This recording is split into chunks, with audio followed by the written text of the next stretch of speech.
Good morning. I will be presenting our paper entitled Transition Risks. Thank you. In a small, open economy, an EDSGE model with blue firms, financial frictions, and macroprudential policies. My co authors on this paper are Ms. Sharon Branch, Mr. Jameer McIntosh, Mr. Nathan Rolle, Ms. Lindsay Ward, and Mr. Alan Wright. Our study is structured as follows. First, I will start with an overview. Next, I will move on to the objectives, then review the relevant literature, followed by our methodology, present key findings, followed by our discussion, conclusion, and finally, I will cover policy recommendations and note the study's limitations. The Bahamas faces serious climate challenges because of our geographical location and infrastructure. The study looks at transition risks. What are transition risks? The economic costs of moving to a low carbon economy and their effects on welfare. We based our work on Caratini's DSGE model, which measures economic effects across brown and green firms. Our contribution to this study was adding blue firms. Why blue firms, you may ask? Well, the Bahamas' vast ocean resources allows for activities that capture carbon emissions, making them central to our economy and climate strategy.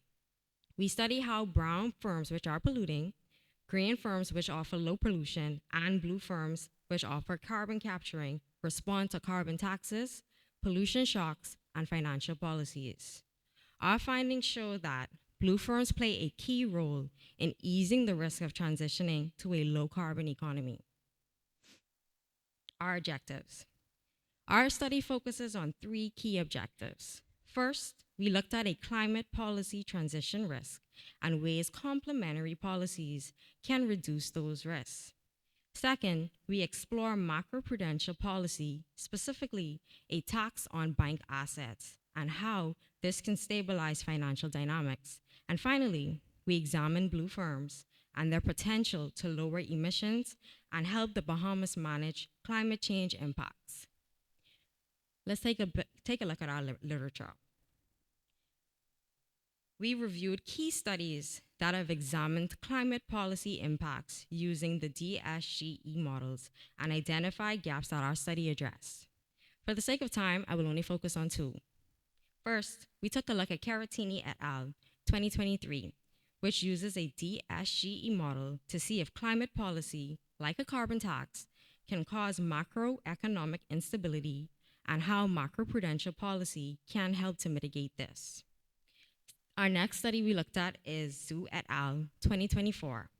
This study focused on carbon sink trading and its macroeconomic impacts using impulse responses and welfare analyses to assess financial performances. However, the difference in both studies is that Caratini didn't include blue ferns. Meanwhile, Zhu included them in his study, but didn't analyze welfare or consumption. Here is where our study built on this.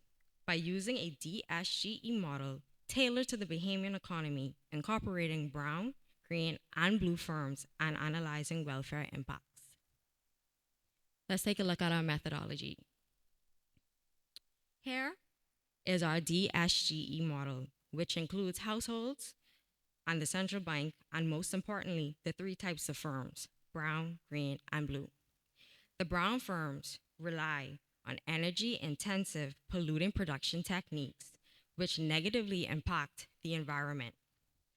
Green firms produce with lower emissions and less pollution, and blue firms actively capture carbon, helping to mitigate climate change.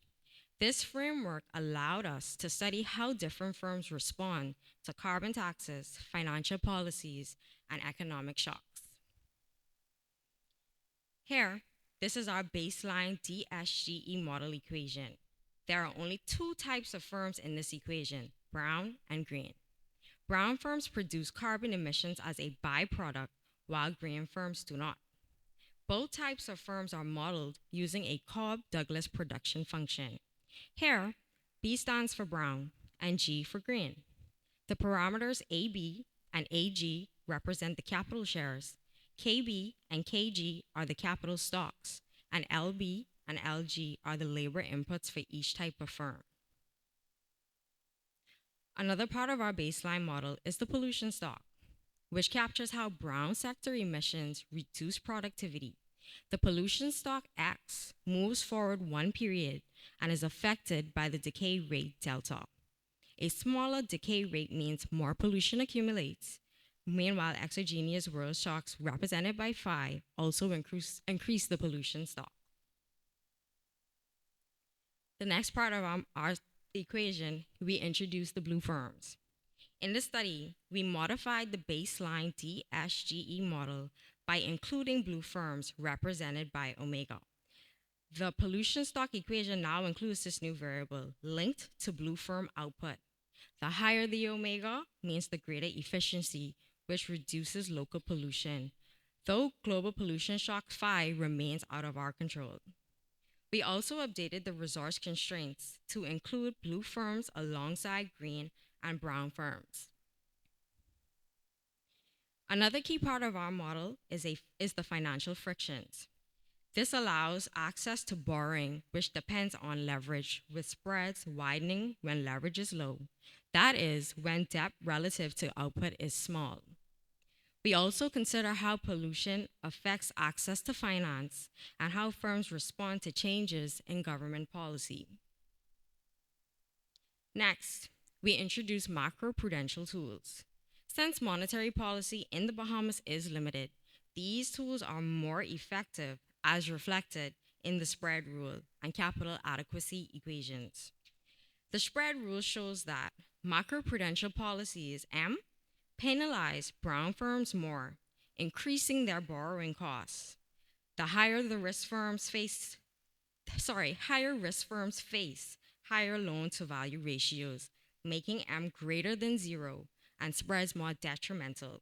In contrast, green firms have M less than 0, meaning the policy has a positive effect on them.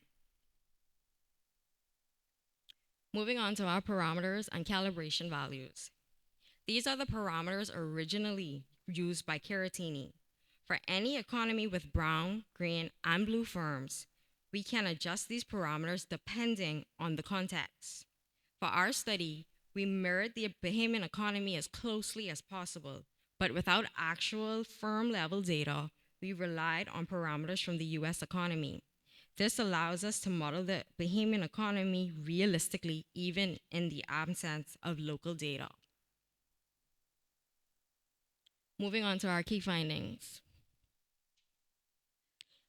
Here, these are the steady state results, which show changes from the baseline using our parameters.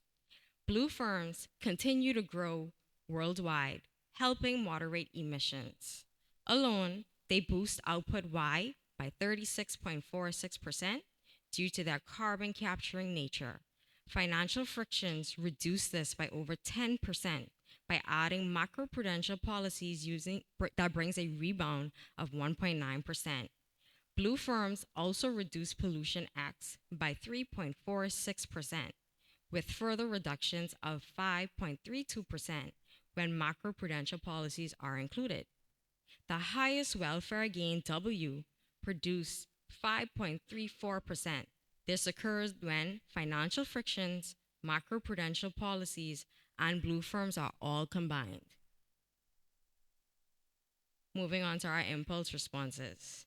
In this section, we examine counterfactuals to see how key variables respond to policy shocks, focusing on emissions, capital allocation, pollution stock, and climate damages. Our simulation are based on a baseline carbon tax of 0.0192, a pollution decay rate of 0.9965, and carbon capture efficiency of 0.5. When the carbon tax increases, the largest reduction in emissions occurs in the scenario that combines financial frictions, macroprudential policies, and blue firms. Pollution stock is also lower in models that include blue firms. Welfare gains reflect the balance of consumption, leisure, and environmental quality across model variants. Firstly, the baseline, which reflected a gain of 0%, only included brown and green firms only, with high pollution and limited flexibility. When blue firms are added, it presented a gain of 3.48%. By introducing blue firms, it helped to boost welfare through higher output and consumption while reducing pollution via carbon capture. When financial frictions alone are introduced, it's only brought a gain of 0.90%, which showed a modest gain, which represents that consumption rises, but output drops due to credit constraints with minimal pollution reduction. When a combination of financial friction and blue firms are introduced into the baseline, it brought a gain of 4.12%. By combining blue firms with financial friction, it helped to increase welfare further, lowering pollution and supporting output. When financial friction and macroprudential policies are introduced, we have a gain of 1.69%. Macroprudential policies shift capital away from brown firms, reducing emissions. Output dips slightly. And when we introduce financial frictions along with macroprudential policies and blue firms, we have a gain of 5.34%. The full model delivers the highest welfare, balancing consumption growth, output gains, and largest pollution reduction. Moving on to our discussion. Our impulse responses highlight the key role of blue firms in managing shocks. The financial friction, along with macroprudential and blue firm model, performed the best, reducing emissions, controlling pollution, and reallocating capital. Macroprudential policy boosts the capital taxes impact, while blue firms' carbon capture efficiency help to stabilize the economy during climate transitions. Our welfare analysis. The welfare gains in our model come from three main channels: higher consumption, reduced pollution, and sectoral reallocation. Labor adjustments also play a role, but their impact is smaller. Consumption gains delivered from higher financial frictions and blue firms. Pollution reduction resulted from incorporating financial frictions, macroprudential policy, and blue firms in the framework. Including all of these factors will then lead to resources being shifted to sustainable sectors.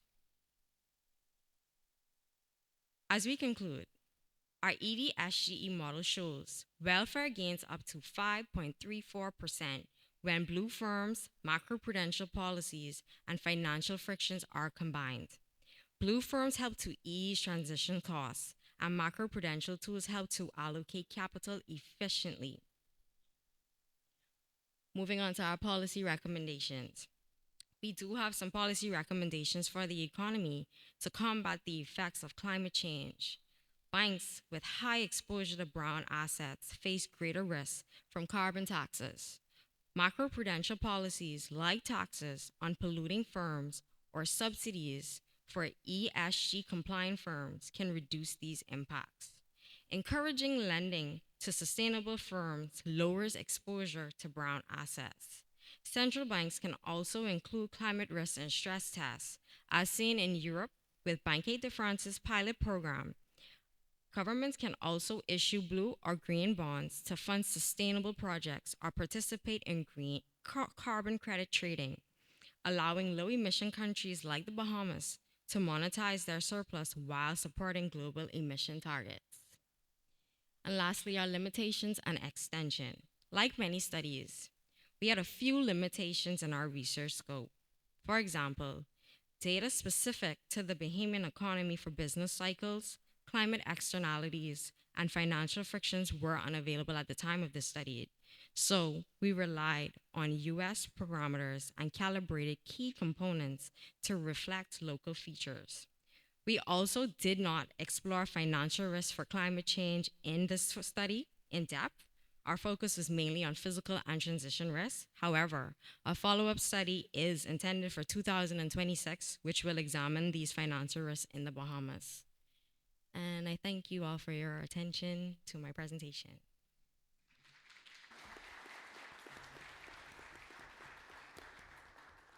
Thank you, Lavashji, and thank you for staying within the time limit. I'd like to invite the discussant, Mr. Christopher Rigo, Head of Economic Analysis and Research at the Central Bank of Curacao and St. Martin, to give his comments. Christopher? Thank you, Dr. Finch, and thank you, Ms. Dames, as well, for a beautiful presentation. Yeah, thank you to the other authors as well for a bold and policy-minded paper. For me, it's inspiring to see a framework built for specifically a Caribbean small open economy like the Bahamas, and not retrofitted from a large country template. So my compliments towards that. I think what this paper adds to the literature is clear. Most transition risk models stop at green versus brown, but you introduce a blue firms component that capture or remove carbon. I don't think, at least I have not seen something like this been done before. In addition, you managed to implement this into a general equilibrium model with including financial frictions and a simple macroprudential rule that tilts lending away from brown and toward cleaner sectors. So let me start with the headline of the paper. In your study, you state comparisons, the full mix financial frictions plus macroprudential policy and blue firms produces the best joint outcome. Two more takeaways that stand out to me is that the macroprudential tools help, but they don't substitute for the environmental policy, and that bringing blue firms into the system is what meaningfully lowers the stock of pollution and lifts welfare. In terms of the methodology, I like the fact that you used a Cobb-Douglas production function to estimate this. It brought me back to my university days, studying economic textbooks and seeing the production function. So good to see that being implemented as well. Also, the use of impulse response functions to support the results of the general equilibrium model was insightful. Moving to the results, I appreciate that you also including clean welfare accounting too. You define welfare explicitly and report gains across variance, so blue sector, financial frictions plus blue and monetary policy indicators. The message is easy to communicate and is also relevant for policymakers. Welfare rises when consumption improves and the pollution stock falls. The biggest gains occur when the policy mix does both in this case.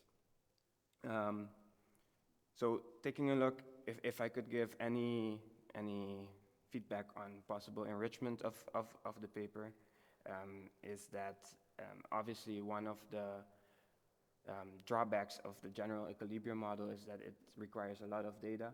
And as you mentioned, one of the characteristics of the Caribbean is that we lack high quality and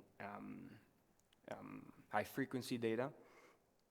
So I was wondering, maybe you can answer this after my review, but if you also considered a different approach, and how come did you end up choosing the general equilibrium model to estimate this? And in addition, with the general equilibrium model, it's an assumption of a perfect economy to some extent, or a model economy. It would also be interesting to see how the results of your paper would work in real life. So it could be a possibility to add to the research paper a section connecting the results to current developments in Bahamas and how it could look in reality. I think that's something that would definitely be of benefit. Moving to your recommendations, you also present clear policy recommendations. Especially I want to highlight especially the part on international cooperation and collaboration. I think this is something very important, and I think this conference is an example of this. We have we have several research projects that provide results that might be relevant for not only the Bahamas, but also other Caribbean economies with similar economic structures. And I think the importance of international cooperation, even regional cooperation, can benefit this a lot in the long term. So apart from that, I want to thank you for the nice presentation. Thank you, Christopher. Now we would like to open it up to the audience. Does anyone have a question? Please indicate. Still have time for one or two questions.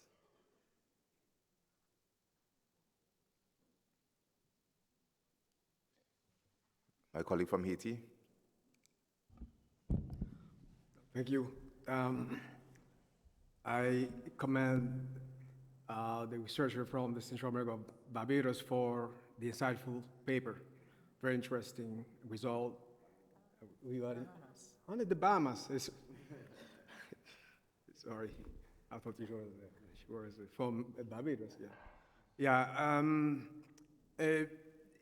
As DSGE model, based on neoclassical theory, for example, with a lot of assumptions that allow to manage with this kind of model. When you use, for example, green economies and brown economies with blue firm, green firm, and brown firms, I would like to know if there are some additional assumptions that could help you, to manage with the basic assumptions that are the foundation of the neoclassical model, notably for the DSGE model. The other thing that I want to ask you is regarding to financial macroprudential policy, for example. Do you use some incentive to help firm, for example, to transition from brown to blue firm, for example? Like in terms of credit incentive, a capital incentive to help or to allow firms, one firm, to transition from brown to green firm. That allows, the government to have a really green economy. Thank you. Thank you. I don't see any more questions. Lavashi, if you could respond to our colleague and also to Christopher. Okay, thank you all for the comments and the questions. I will do my best to answer. For your question, did we consider a different approach to estimate? Well, we did. However, we just felt like by building upon the core DSGE model that was presented to us in Caratini's study, it would just be best to go along this route in terms of how we presented this paper, how the results would work in real life in the Bahamas, and how would we connected. Well, we intend to try to find more actual data in our economy, so that's why we're trying to further the study for 2026, further analysis on this topic. So I would say, just give us a little more time and we'll get there next year.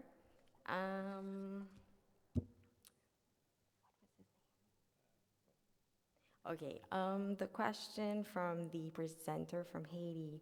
I'm trying to see if I understood it correctly, but you asked if there were some additional assumptions for the DSGE model. I'm not quite sure, but we'll just have to look into that and maybe look into further considerations for that.